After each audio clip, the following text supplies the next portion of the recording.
India is compelled to note that the delegate of Pakistan has yet again resorted to unwarranted remarks on the Indian Union territory of Jammu and Kashmir. Such repeated references neither validate their illegal claims nor justify their state-sponsored cross-border terrorism. Jammu and Kashmir was, is, and will always be an integral part of India. We would advise Pakistan not to try to divert the attention of this forum to drive their parochial and divisive agenda. We gather today at a pivotal moment for UN peacekeeping, an institution that has served as a beacon of hope and stability, and hence it is imperative that we reflect on the lessons of our past and adapt our strategies to meet the challenges of the present and future.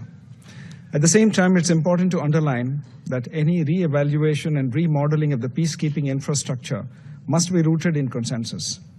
In this context, I'd like to emphasize on the following key elements. First, UN peacekeepers today have to contend with the presence of non-state actors, armed groups, terrorists, as well as transnational criminal networks. Technological advancements have created new challenges in the form of misinformation, disinformation, and malinformation, and hate speech, new age weapons, including drones, IEDs, etc. These are but a few new realities that peacekeepers are up against. Second, adapting peace operations to new realities cannot happen unless those on the ground, the troop and police contributing countries, are made part of the mandate formulation process at every stage. Third, countering modern challenges to peacekeeping demands that missions are adequately funded and resourced. Resources need to be commensurate with the mandate. The current state of uncertainty over funding and the mandate-resource mismatch is neither sustainable nor comforting nor desirable, particularly for countries from the global south who contribute the lion's share of troops. Fourth, rationalization of peacekeeping missions is essential for the efficient allocation of resources. Redundant missions that continue on political life support without operational rationale only for propaganda purposes divert resources from urgently required peacekeeping missions and undermine the credibility of the UN.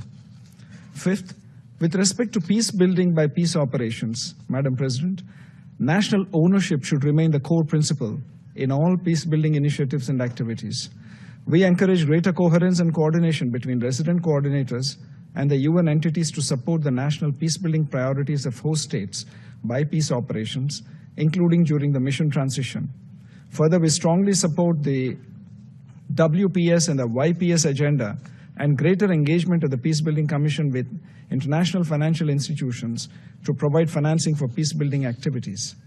Sixth, adapting peace operations to new realities also involves enhancing the critical role of women peacekeepers, both qualitatively and quantitatively. I'm pleased to share that in February this year, India organized the first ever conference for women peacekeepers from the Global South, bringing together representatives from 35 troop and police contributing countries to deliberate on this key issue. It is no longer a question of whether women can do peacekeeping. Rather, it is about whether peacekeeping can do without women. Seventh, peacekeeping is not a zero-risk effort. Safety and security of peacekeepers must remain paramount. In an era marked by complex conflicts and asymmetric threats, we must ensure that those who risk their lives for peace are adequately protected and that perpetrators of crimes against peacekeepers are brought to justice. Eighth, troop and police contributing countries need to focus on enhancing the capabilities of their personnel to address emerging challenges in order to operate effectively in hostile environments. India is willing to curate and offer courses that address specific demands of modern peacekeeping at our Center for UN Peacekeeping, which has been training national and international peacekeepers for over 2 decades. Ninth, the use of advanced surveillance, communication, and data analytic tools should be integrated into peacekeeping operations to improve situational awareness and rapid response capabilities.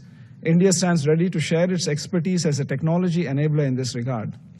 10th, even as we deliberate on adapting peace operations to new realities, it's important to acknowledge that peacekeeping missions cannot exist in perpetuity. Missions need to have viable transition plans and exit strategies that ensure that peace sustains. Lastly, peacekeeping cannot be the sole solution to conflicts. Peace holds when peacekeeping operations are accompanied by political solutions. These can only emerge when there is coherence within the UN Security Council. It is thus imperative to reform the Security Council in both categories to make it more reflective and representative of current geopolitical realities. Madam President, India is compelled to note that the delegate of Pakistan has yet again resorted to unwarranted remarks on the Indian Union territory of Jammu and Kashmir. Such repeated references neither validate their illegal claims nor justify their state-sponsored cross-border terrorism. Jammu and Kashmir was, is, and will always be an integral part of India. Pakistan continues to illegally occupy the territory of Jammu and Kashmir, which it must vacate. We would advise Pakistan not to try to divert the attention of this forum to drive their parochial and divisive agenda. India will refrain from exercising a more elaborate right of reply. In conclusion, India, a nation deeply committed to the principles of multilateralism and global peace, has been a steadfast partner of the United Nations in its peacekeeping endeavors, with a history of deploying nearly 300,000 troops across more than 50 missions as of date.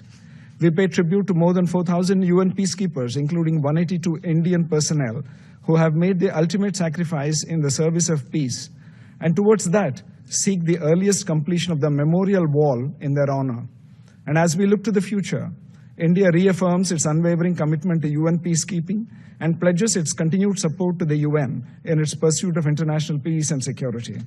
Our vision for reform highlights the need for a more balanced, inclusive, and effective approach to UN peacekeeping for an era of limited resources, geopolitical volatility, and upheaval.